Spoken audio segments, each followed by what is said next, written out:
today on W's and L's, not effort. Right. To give you an example, they'll continue to tell you he's a better athlete because he has a World Series ring. Well, the last time I looked, that was 25 people, wasn't it? Not just one. Yeah. Ted Williams never had a World Series ring.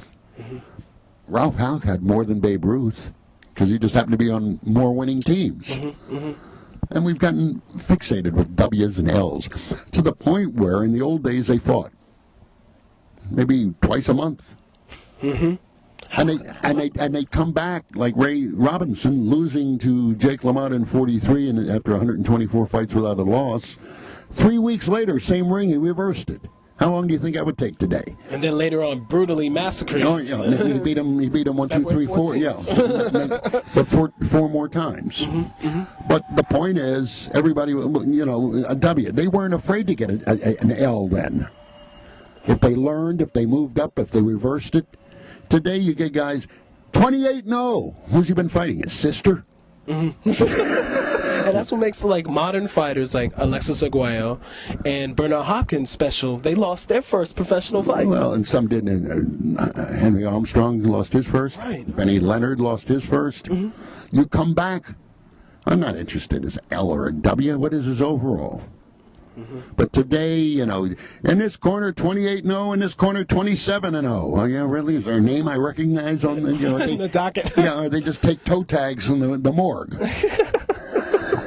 But everybody's got a fixation with you've got to win. You've got to win. Right. Well, and speaking of winning in general, you know, Dallas Cowboys.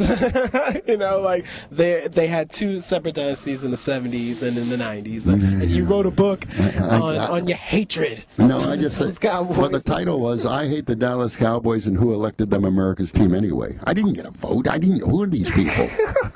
And what I did was I put together Deacon Jones and Mercury Morris and Steve Bartkowski and Conrad Dobler and Mike Goliath and guys who had played against him, representing a team. You know, Deacon Jones, L.A., Mercury Morris, Miami, Bartkowski, Atlanta.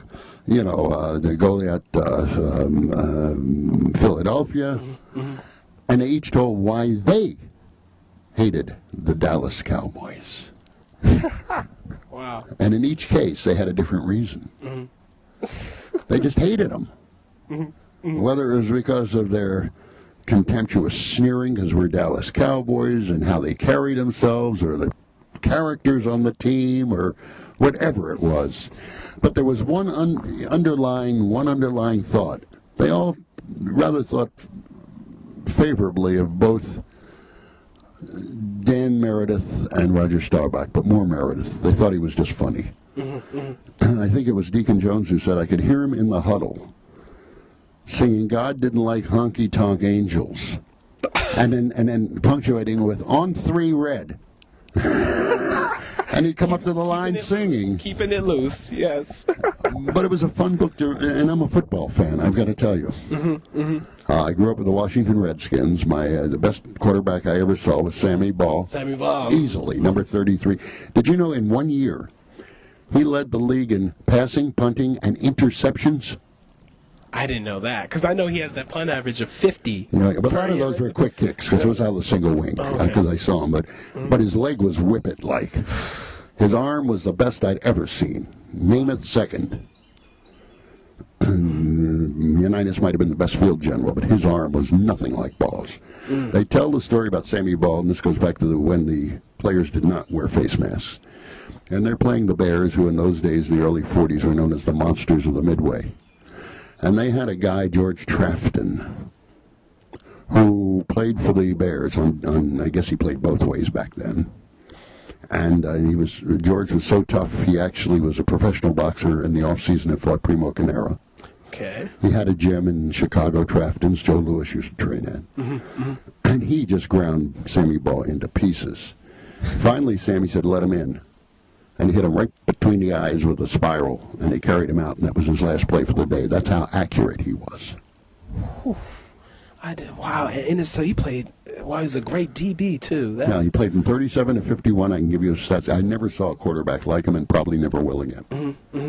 Wow, that's and it was Emlyn Tennell broke his intercept record. Oh, okay. Finally, but more games. See, every time somebody says, "Well, Walter," the offensive player. Yeah, not only that, 8 to 12 to 6 to 14 to 16 games, you gain more yards. Like people tell you, Walter Payton was a better running back because he had more yards than Jim Brown. You answer that question. He played more games because there were more season. And speaking of Jim Brown, you had him number one on your. Please talk about how the greatest athlete I ever saw, or anyone ever saw. I mean, Jim, and I call him Jimmy, and everybody corrects me, but that's how I call him. He knows me because. Because at first I said, I'm sorry, who? When you said Jimmy Brown.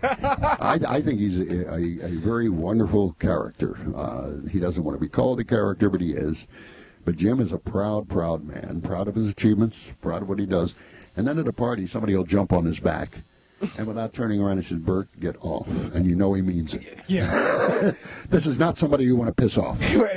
And he can play now, the way he's built. I mean, it's just... Well, I remember once I called him on something. This goes back a few years. And I said, "Jim, you know what really pissed me off about you?" On the other end, I hear, "What?" I said, "You had a 32-inch waist." He says, "I still do." I said, "Oh, screw you," and I hung up. About 2 minutes later, the phone rings, and the first words I hear, "Did you say screw you?" Yeah, Jim, I said. Yeah.